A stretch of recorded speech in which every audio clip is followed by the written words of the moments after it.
यही सच है माँ, हम दोनों ने सजा भोगी है। तुम्हारी सजा ये है कि तुमने मुझे विधवा के रूप में देखा, और मेरी सजा ये थी कि मैं सुहागिन के रूप में तुम्हारे सामने आ नहीं सकती थी। ट्रेन की सीटी की तेज आवाज वातावरण में गूंज उठी।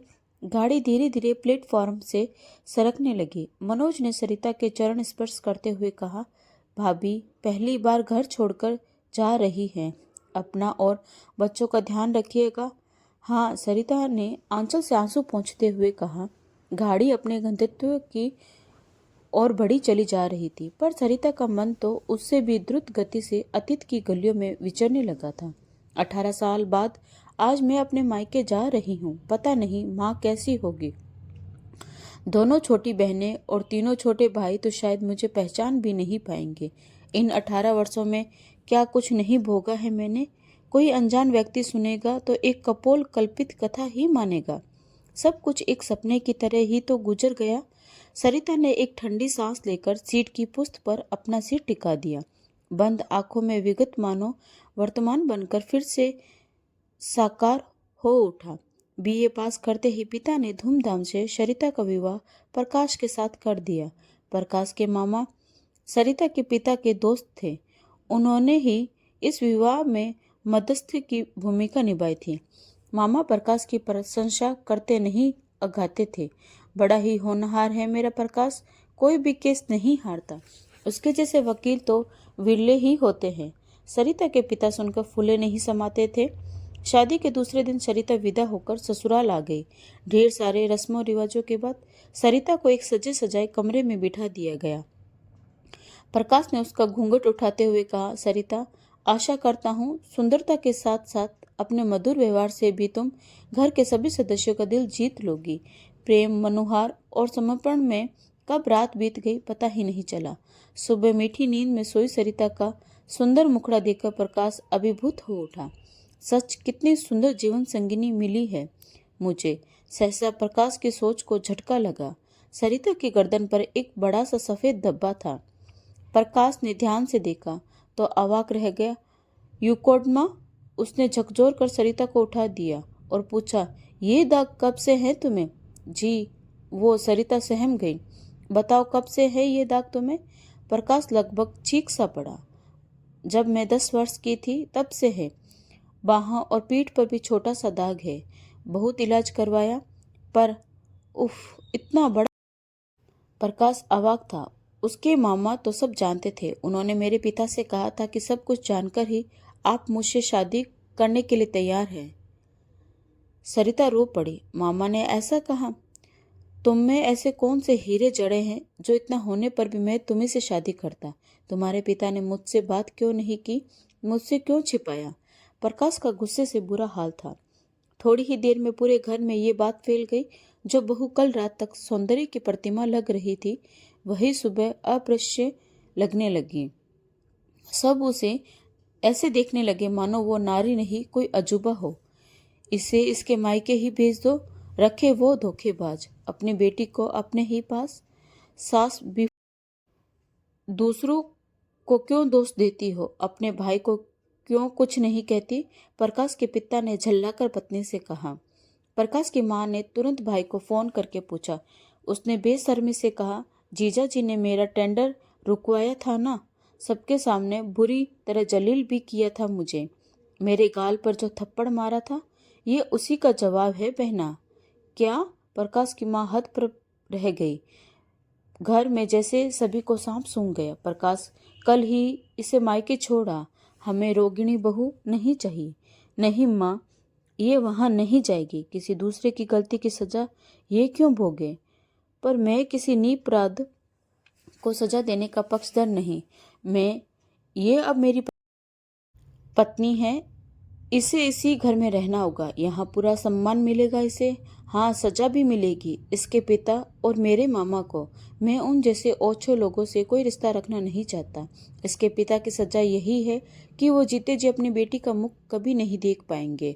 न ये वहाँ कभी जाएगी, न इसके मायके का कोई सदस्य यहाँ मेरे जीते जी पैर धरेगा।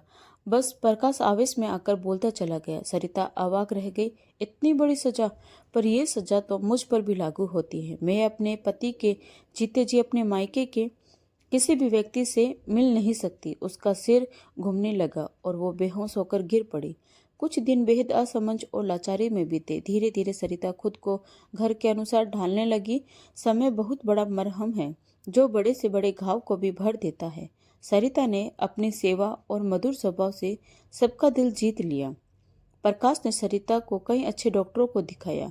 डॉक्टरों ने स्पष्ट कह दिया, ये स्थिर यूकोडमा है, इसका ठीक होना बहुत मुश्किल है।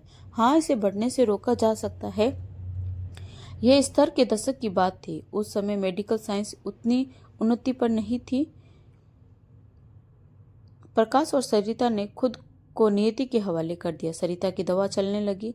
सरिता को घर में सारे सुख उपलब्ध थे, मन चाहा पहनना, मन चाहा खाना, घूमना फिरना। पर यही तो जिंदगी नहीं होती।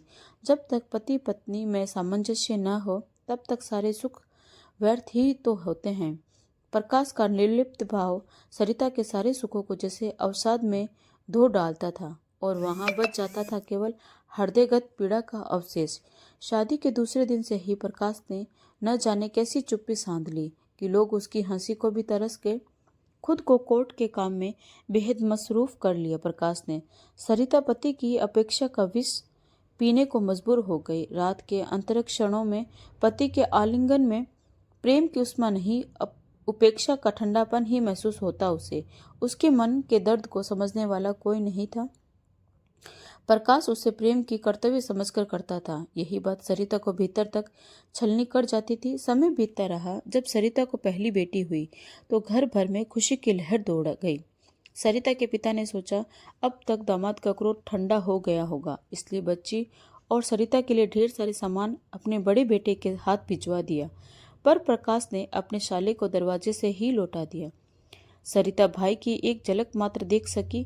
बिलक बिलक कर रोई, पर प्रकाश नहीं पसीजा। उल्टे सरिता को बुरी तरह डांटते हुए कहा, मैं सिद्धांतवादी व्यक्ति हूँ। एक बार जो कह दिया बस कह दिया। अगर मेरे साथ रहना है तो अपने मायके को भूलना होगा। इस घटना के कुछ दिनों बाद सरिता को अपने पिता का पत्र मिला। ऐसा लगा मानो कोई उसके दिल को मुट्ठी में भींच रहा हो।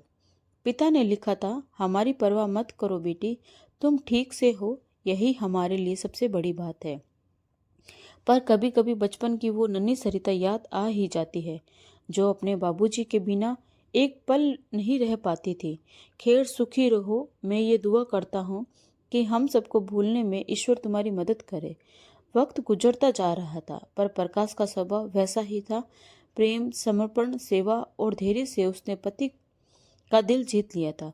पर उस समय उसकी सारी जीत हार में बदल जाती जब प्रकाश मायके जाने के नाम पर उसे बुरी तरह फटकार देता। सरिता का अंतःकरण रो उठता। प्रकाश की माँ बेटे को समझाती, जो हुआ सो हुआ, इतनी अच्छी बहू तो हमें चिराग लेकर ढूंढने से भी न मिलती। माँ पिता का मुंह देखने को कितना तड़पती है बेचारी। जाने दे इसे, इसके मायके सब भूल जा।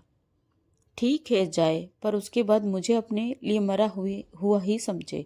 प्रकाश दो टुक फैसला सुना देता। इस बीच सरिता को एक बेटा भी हुआ, पर पुत्र मोह भी प्रकाश को अपने फैसले से डिगा नहीं पाया। सरिता ने भी कुछ कहना ही छोड़ दिया। उसे लगा प्रकाश का दिल वो पत्थर है जिसे टकराकर उसके मन की इच्छा हमेशा चकनाचूर होती रहेगी। इच्छा की चरम आर्द्रता जो उसके रुद्न के रूप में फूटती है, वो भी इस पाषाण को पिघला नहीं सकती। एक दिन सरिता को पिता की मृत्यु का टेलीग्राम मिला। पिता का चेहरा अंतिम समय में भी न देख पाने का दुख उसे भीतर ही भीतर जैसे खाए जा रहा था। इस बार प्रकाश का दिल भी पिघल गया। उसने सोचा सरिता वहां जाने को कहेगी ही, वो उसे जाने देगा। खुद जाने के लिए कहने से उसके पुरुषत्व को, उसके अहम को ठेस लगती थी। पर सरिता ने एक बार भी नहीं कहा, केवल भीगी पलकों से एक बार प्रकाश की ओर देखा। पता नहीं क्यों पहली बार प्रकाश जैसे कठोर व्यक्ति का मन भी कांप उठा। वो पत्नी से नजरें नहीं मिला पाया। पहली बार सरिता के हृदय में पति के लिए घृणा के अंकुर फूटे। पर नारी की यही तो विडंबना है कि उसे अपनी घृणा को भी सहनशीलता के आंचल तले ढक कर रखना पड़ता है। वो कई दिनों तक बेचैन रही। हर घड़ी बाबूजी का चेहरा ही आंखों के सामने आ जाता। बचपन में उसे स्कूल पहुंचाते बाबूजी, टॉफी की दुकान पर ठिठकती बेटी की आंखों में लालच देकर खिलखिलाकर हंसते, उसे चूमते बाबूजी, कन्यादान करते हुए बिलखते बाबूजी, और विदाई के वक्त माथे पर स्नेह स्पर्श धर रोंदे कंठ से आशीष देते बाबूजी। उफ, काश एक बार उन्हें देख पाती। उन उसका मन वेदना से विकल हो उठता। धीरे धीरे 16 वर्ष बीत गए। कभी कभी सरिता सोचती, राम का वनवास भी 14 वर्षों में टूट गया था। पता नहीं मेरा मिलन कब अपने स्नेह पात्रों से होगा। समय वो धारा है जिसके मार्ग में कोई अवरोधक नहीं। निसंगतः वह अपने अनवरत प्रवाह में सुख दुख को समेटे बहते जाता है। सरिता की बेटी आबा 15 वर्ष की हो गई थी और बेटा मन्नू 10 वर्ष का था। सरिता बेटी को देखकर सोचती, अगर किसी कारणवश इसके ससुराल वाले भी इसे यहाँ न आने दे तो। उसकी भीगी आंखों में एक साथ 2 तस्वीरें तैर उठती, एक अपनी और एक अपनी माँ की। उसका रोम रोम कांप उठता। वो अचानक सामने खड़ी आभा को कलेजे से भींच लेती। आभा की आंखों में आश्चर्य कौंध उठता। क्या हुआ माँ? कुछ भी तो नहीं। सरिता सहज होने की नाकाम कोशिश करती। कुछ दिनों से प्रकाश की तबीयत खराब रहने लगी थी। कभी बुखार, कभी उल्टियां, हाथ पैर में थोड़ी सूजन भी रहने लगी थी। डॉक्टर ने कुछ टेस्ट करवाए और रिपोर्ट आने पर सरिता के सिर पर मानो वज्रपात सा हुआ। प्रकाश की दोनों किडनियां खराब थी। कुछ दिनों से डायलिसिस पर रखा गया। बाद में डॉक्टर ने स्पष्ट कह दिया, किडनी प्रत्यारोपण ही जिंदगी बचाने का एकमात्र उपाय है। प्रकाश हमेशा की तरह अड़ गया। मैं किसी दूसरे का जीवन खतरे में नहीं डाल सकता। घर के सब लोगों ने समझाने की कोशिश की पर नाकाम रहे। एक दिन प्रकाश ने भावुक होकर कहा, सरिता, मैंने अपने जीवन में एक ही पाप किया है। शायद उसी पाप की सजा मिली है मुझे। पाप? हाँ, मैंने तुम्हारा मायका छुड़वा दिया ना। छोड़ी पुरानी बातों को। तुम अगर चाहो तो बच्चों को लेकर माँ से मिल आओ, प्रकाश ने सकुचते हुए कहा। सरिता चौंक पड़ी। उसके होठों पर एक विद्रूप सी मुस्कान कौंध उठी। उसने प्रति प्रश्न किया, आजीवन कारावास की अवधि 25 वर्ष होती है ना? हाँ, पर क्यों? अगर कैद के 24 वर्ष गुजर चुके व्यक्ति को यह कहकर रिहा कर दिया जाए कि तुम्हारा कोई दोस्त नहीं था, तुम आजाद हो, तो क्या उसे आज़ादी अच्छी लगेगी? बीते हुए स्वर्णिम वर्षों की याद और तड़प उसे भीतर तक दहला नहीं देगी। उसके लिए तो कैद ही बेहतर होगी। सरिता की आंखें छलक उठी। प्रकाश लज्जित सा बैठा रहा। उसने फिर कुछ नहीं कहा। बहुत कष्ट भोगने के बाद एक सुबह नश्वर काया को त्याग कर उसकी आत्मा अनंत में विलीन हो गई। प्रकाश की 13वीं के बाद सरिता के भाई ने उसे अपने साथ ले जाना चाहा। उसकी सास उसके सिर पर हाथ फेरती हुई बोली, जा, चली जा बहू। रोकने वाला, अपनी कसम देने वाला है कहाँ? दीदी स्टेशन आ गया। सहसा सरिता को भाई ने झकझोर दिया। वो जैसे नींद से जागी। प्लेटफॉर्म पर घर के सारे सदस्य खड़े थे। वो बेहताशा दौड़ती हुई माँ से लिपट गई। माँ बेटी के करुण रुदन से सबकी आंखें नम हो गई। बेटा, तुझे एक दिन विधवा के रूप में देखूंगी, ऐसा तो सपने में भी नहीं सोचा था। माँ की आत्मा करा उठी। वर्षों से दबी पड़ी वेदना सहस्त्र धाराओं में प्रवाहित हो उठी। यही सच है माँ, हम दोनों की सजा भोगी हैं। तुम्हारी सजा यह है कि तुमने मुझे विधवा के रूप में देखा, और मेरी सजा यह थी कि मैं सुहागिन के रूप में तुम्हारे सामने आ नहीं सकती थी। सरिता रो पड़ी। मेरी बच्ची, न जाने किस पाप की सजा पाई है तूने। सजा तो आज खत्म हो गई माँ। मैं सजा मुक्त हो गई। सजा मुक्त। सरिता का रुदन सारी सीमाएं तोड़ गया। ठीक उसी तरह जिस तरह बाढ़ का पानी सारी हदें तोड़कर बह निकलता है और पीछे छोड़ जाता है अवसाद, सिर्फ अवसाद।